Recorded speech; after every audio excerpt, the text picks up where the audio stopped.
بسم اللہ الرحمن الرحیم۔ السلام علیکم ورحمۃ اللہ وبرکاتہ۔ سنہرے فیصلے کے سلسلے میں آج کا واقعہ لے کر آپ کی خدمت میں حاضر ہوں۔ سمرقند کی ایک گہری سرد رات میں ایک شخص اپنے گھر سے نکلتا، چاروں طرف گپ اندھیرا ہے، اس کا رخ شاہی محل کی طرف ہے۔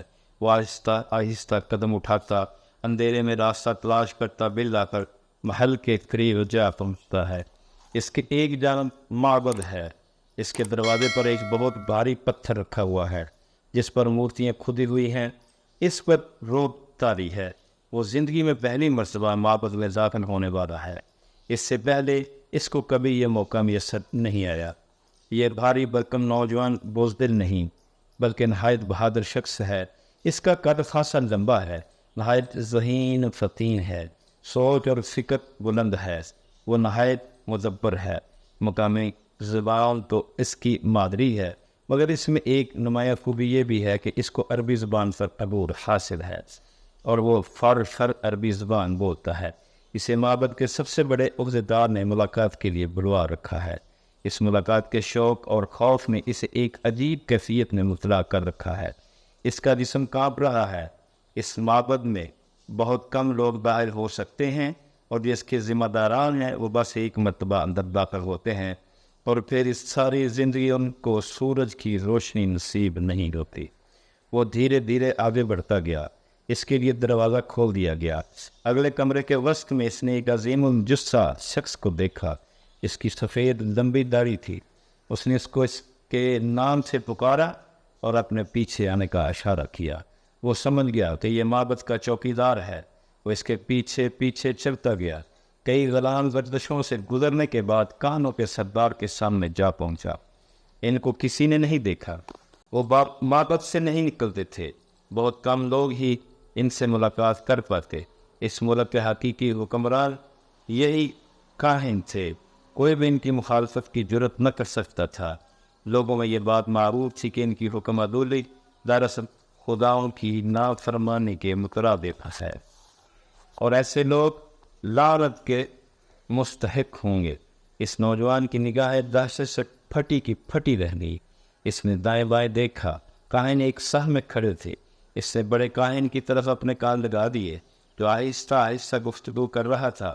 پہلے تو اسے کچھ سمجھ نہ آئی، مگر بتدریج اس کو مفہوم سمجھ آنے لگا کہ وہ سمرقند کی تاریخ اور اس کا ماضی بیان کرتے ہوئے کہہ رہا تھا کہ کس طرح مسلمانوں نے اس ملک پر قبضہ کر لیا ہے۔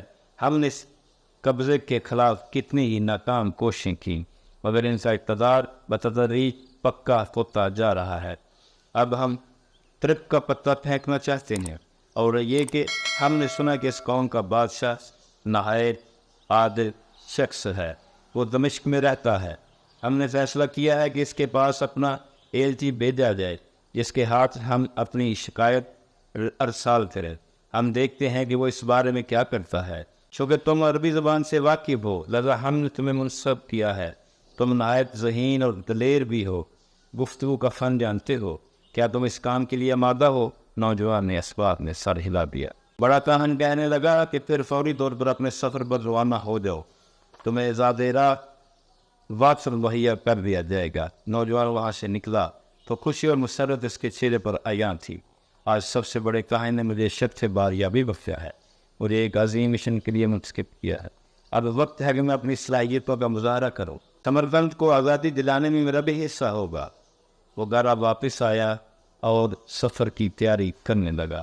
معبد کی طرف سے اس کو زیادہ راہ وافر مقدار میں مہیا کر دیا گیا۔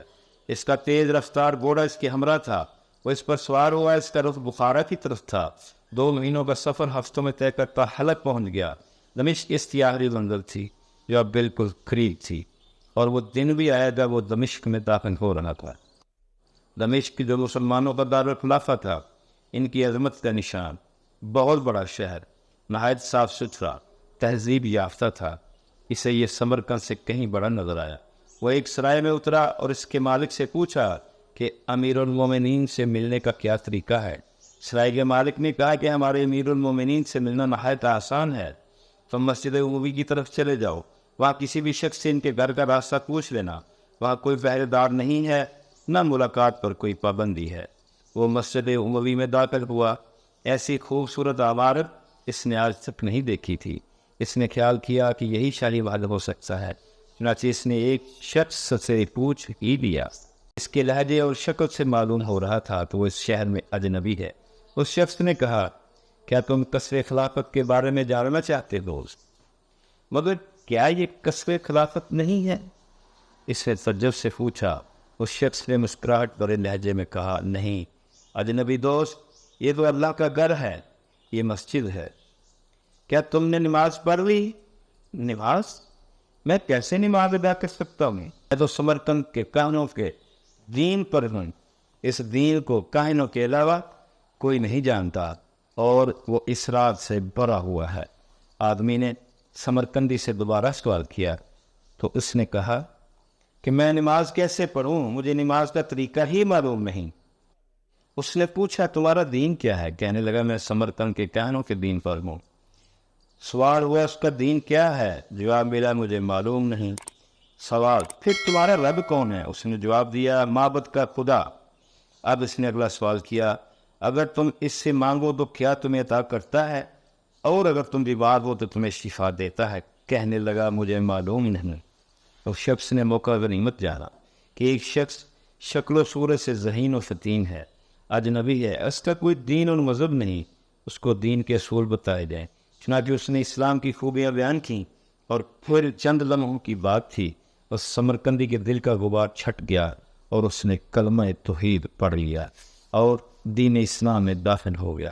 اب اس شخص نے اپنے اس نو مسلم بھائی سے کہا، چلو ہم امیر المومنین سے ملنے کے لیے چلتے ہیں۔ ہر چند کے یہ وقت انہوں نے گھر والوں کے لیے مختص کیا ہوا ہے، پھر بھی وہ بڑے متواضع ہیں۔ مسجد سے نکل کر وہ گلی میں آئے، نہایت ہی سادہ سے دروازے کی طرف اشارہ کر کے اس نے بتایا کہ یہ امیر المومنین کا گھر ہے۔ اس کو تعجب ہوا، اس کا خیال تھا کہ بڑا عالی شان محل ہوگا، مگر یہ تو معمولی گھر ہے۔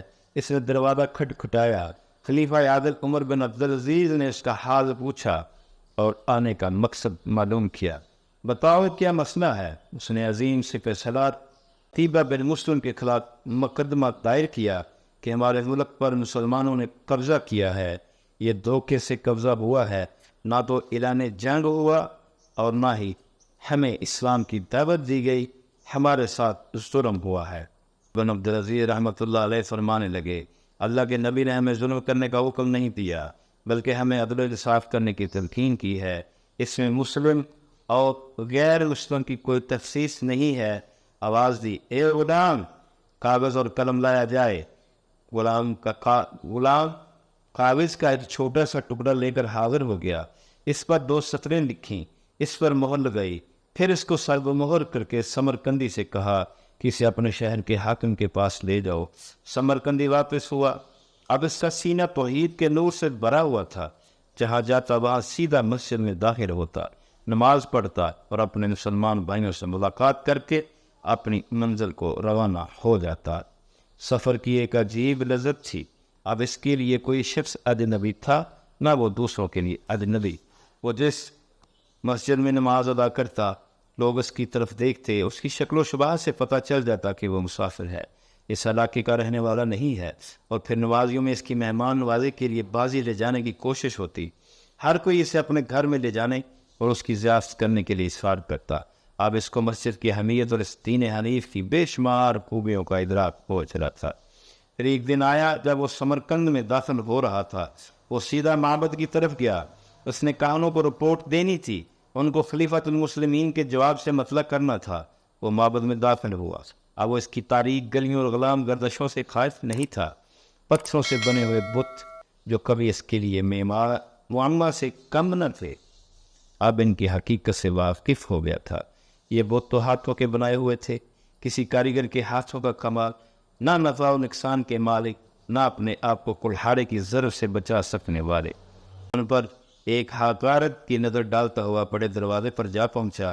دربان اس کو خوب پہچانتا تھا اور پھر اس کے لیے دروازے کھلتے چلے گئے، اور وہ چند منٹوں کے بعد بڑے کاہن کے سامنے کھڑا تھا۔ کاہن کو اسے دیکھ کر اعتبار نہ آیا۔ اس کا خیال تھا کہ اس کو قتل کر دیا گیا ہوگا، مگر ان کا ایلچی ان کے سامنے کھڑا تھا۔ اس نے ان کے سامنے تفصیل سے سفر کے حالات بیان کیے، کیسے گیا، کہاں سے گزرا، اپنا اسلام لانے کا واقعہ وہ جان بوجھ کر بول کر گیا،